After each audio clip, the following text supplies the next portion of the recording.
Good morning, my name. Today I am here to explain you about the water turbines, the different classification of water turbine, and also briefly explain you about the working principle of the Pelton wheel or the Pelton turbine, which is a type of impulse turbine. So now let us start. What are water turbines or the hydraulic turbines? Water turbines or the hydraulic turbines are the machines which are used to convert the potential and the kinetic energy of the water into the useful mechanical energy, which in turn may be converted into electrical energy. Now let us know about the different classifications of these water turbines or the hydraulic turbines. On the basis of the hydraulic action which converts the hydraulic energy into the mechanical energy, they are usually classified into two types. One is the impulse turbine, another is the reaction turbine. Now let us know about this impulse turbine and the reaction turbine one after the other. So what is impulse turbine? Impulse turbine is a type of water turbine or the hydraulic turbine in which the pressure energy of the water is completely converted into the kinetic energy as it passes through one or more nozzle and before the water passes through the turbine. And since the pressure energy of the water is completely converted into kinetic energy, it requires a high head and also a low discharge of water at the inlet of the turbine. Now, this impulse turbine works on the principle of impulsive force and also it obeys the Newton's second law of motion. There are different types of impulse turbine, like for example, Pelton turbine, Bunky turbine as examples for impulse turbine. Now, let us move towards the reaction turbine.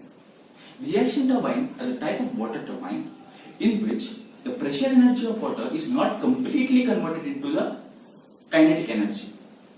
And due to this partial conversion, it requires a very low head and high discharge of water at the inlet of the turbine. And this reaction turbine works on the principle of the reaction pressure, or you may say that the reaction force, and it obeys the Newton's third law of motion.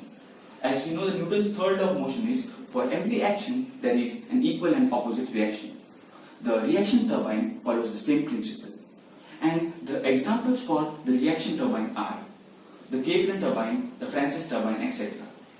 Now, what are the major differences between these two, that is the impulse turbine and the reaction turbine? Impulse turbine requires a very high head, whereas the reaction turbines requires a low head. The impulse turbine follows the Newton's second law of motion, whereas the reaction turbine obeys the Newton's third law of motion. And the impulse turbine works on the principle of impulsive force, whereas the reaction turbine works on the principle of the reactive forces or the reaction forces. Now, let us know about the Pelton turbine and its working. So, what is Pelton turbine? Pelton turbine comes under the impulse turbine, which works under a very high head. Now, what do you mean by head? Head is the gap of the separation between the turbine and the source of water. For example, if this is the turbine and this is the source of water, then the gap between those two is called as the head. So this type of turbine, that is Pelton turbine, can be used in rainfall areas, rainfall regions. Sorry, it's the waterfall region. Now, let us start about the working. But before that, let me explain you about the various parts of this. Now, this is the penstock. The function of the penstock is to direct the water from the reservoir to the turbine. It also has a nozzle which is provided with a needle. This needle can move forward and backward. Now, what is the function of this needle? The function of this needle is to regulate or control the flow of water to the turbine. This is the casing. This is the Pelton wheel. These are the Pelton cups, which are the curved blades. Now, let me start how it works. The water is supplied to the nozzle through the penstock, which is provided with a needle whose function I told you is to regulate the water which comes out of the nozzle. At the nozzle, the pressure energy of the water is converted into kinetic energy, which is called as the nozzle effect. The water which comes out of the nozzle has a very high pressure and it comes out in the form of the jet. This jet of water strikes these curved blades, which are called as the Pelton cups. At the center, I have showed the Pelton cup here, and this is the nozzle. The water, that is the jet of water which comes, strikes in the center of the Pelton cups. So the impulsive force of the jet of water makes the Pelton wheel to rotate, and the direction of rotate is in the same direction of the jet of water.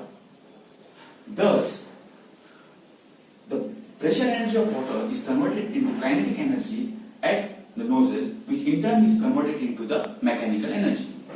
And the pressure inside this casing is the normal atmospheric pressure.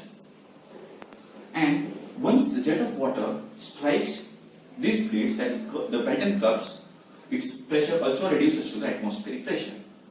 This is how the Pelton turbine works. With this, I come to the end of my seminar.